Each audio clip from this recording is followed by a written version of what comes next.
is, I am into a marriage that every day I'm going to work and my husband doing nothing. How they're smoking, drinking, and when you speak and it will stun, beating, reckless beating onto your head. And what am I going to do about it to change? Okay, so she's married to a man who drinks, who doesn't go to work, Yes. smokes and beats her up. What Yeah. should she do? What leads to the beating? I want us to be real. Most of us women, our mouths are sharper than razor. This man is already down and out, and then you want to stamp on him. He would react, and the reaction will be blows. A man that is at home, not going to work, was he working before? If he was, what led to his staying at home? Did he lose his job? Or you married him knowing he was a layabout? You see, that marriage is not easy. I'm not beating you down, my sister. I was in an abusive marriage, but I was the agent of that abuse. Because my mouth was very sharp. My husband was a military man. You can imagine a man in the office who is a senior officer who controls men. When he says a word, they all say, aye, sir. And then you are talking to him as if it's nothing. He cannot tolerate that. So I want us to go to the beginning. Examine yourself. What do I say to him before he begins to beat me? Should I change the tactics that I use in addressing him? If you married him a smoker, a drinker, you know what comes for, drinking. Because when you drink, you lose your senses. You are no longer in control of yourself.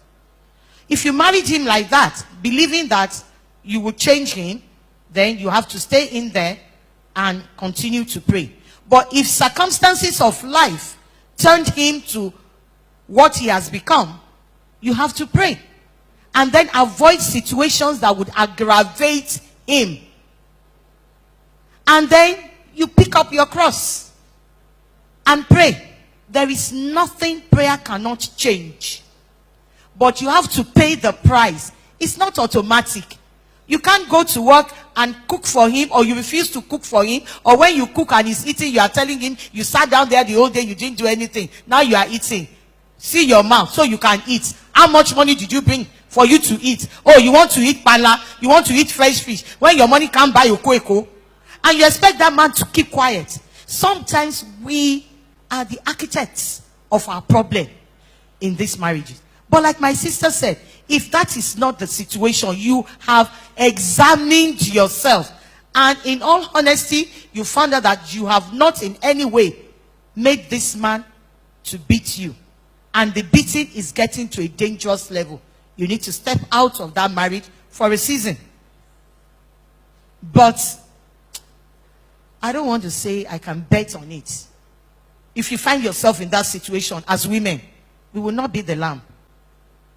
We are likely to have overstepped our bounds by the kind of abuse we will rain on that man's head. So we really need to temper our mouths. We really need to humble ourselves. Because you are the provider today. You don't know tomorrow. That big job that is fetching you so much money, you are big madam at your place of work. What happens if you are retrenched and you have to sit at home? And then the Lord picks that man up, raises him up, and sets him amongst kings. What do you do? So basically, I would say the woman has a lot of work to do. And that is humble yourself and become a prayer warrior. Because there is nothing God cannot do. And I want every woman who has the opportunity to go and watch this movie, The War Room. When you watch that movie, you see the power of mentoring. An older woman mentoring a younger one to be the best. That is what we should be doing here. The older ones, the ones who have experienced life. Let us mentor the younger ones so that you don't go into marriage believing it's a bed of roses. We all get carried away with the landmark, with the sugar band and everything, the 6-year cake, and you want to dance ada, and you think from then on it is bliss. It is not. It's a lot of work. For your marriage to work, you must be committed that you are in it to win it, and nothing is going to shake you. Tempests will come. Problems will come in various forms. But you must be determined that I'm not getting out of here. I'm going to work at it. And the only way you can work at it is if you partner with the Holy Spirit with a lot of prayer and fasting. Praise the Lord. Okay, so we'll have our last comment come from Pastor Shola David Bora. I think Pastor Roti really made the point I was going to make, about just making sure you're not the one that is making the situation worse. Too many times we're trying to help the Holy Spirit. And the point I made earlier about who are your eyes on? Because, when you go into marriage, I remember when I was going into marriage, one of my prayer points was, Father, into your hands I commend my spirit. Because you don't know the person you are marrying. No matter, you might have known the person for years, but it's you and God that you're going into the marriage. And I'm telling you the truth, if the real person shows up after marriage, even you've been pretending all along. They've never seen your hair untidy. You're always well behaved. The real you, shows up after the marriage, And it's so important that, one, our eyes are on the Lord for all our needs, honestly. I remember listening to an interview that Michelle Obama had. I just stumbled on it on CNN.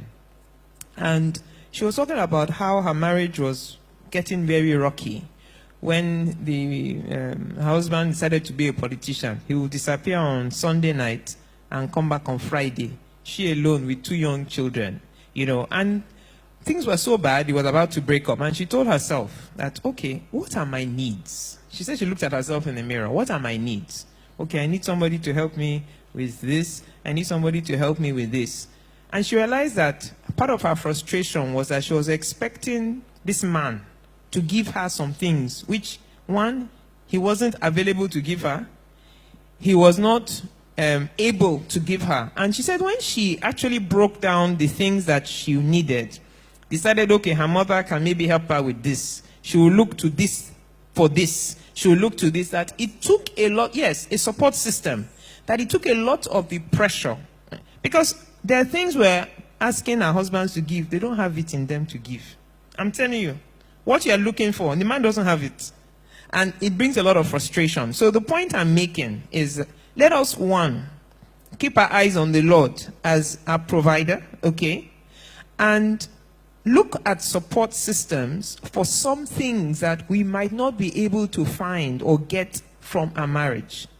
And pray. If you haven't watched The War Room, go and read it. Go and watch it, okay? It will help you greatly.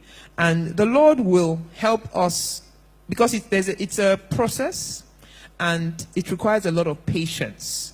But if we genuinely are trying to please God, not anybody, relatives, friends, or whatever, just keeping our eyes on God and reverencing our husband.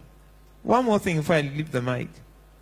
It wasn't an accident that God said, wives, love your husbands, love your wives, and wives, respect or reverence your husband. If he had said the opposite, women love easily. Where we like, our love is so easy to us now. It doesn't mean, for a man, love is nothing. A man can sleep with 10 girls. It's nothing to them. What a man craves, like air, oxygen, is respect. Oxygen. He needs respect. So that's why God told us to give him the thing that he needs, like oxygen. And we women, including myself, it's easier to respect your pastor. It's easier to respect your boss. It's easier to respect every man but your husband. And we're doing the exact opposite of what God expects us to do. Try respect. You'll be amazed at the results. Praise the name of the Lord. Hallelujah.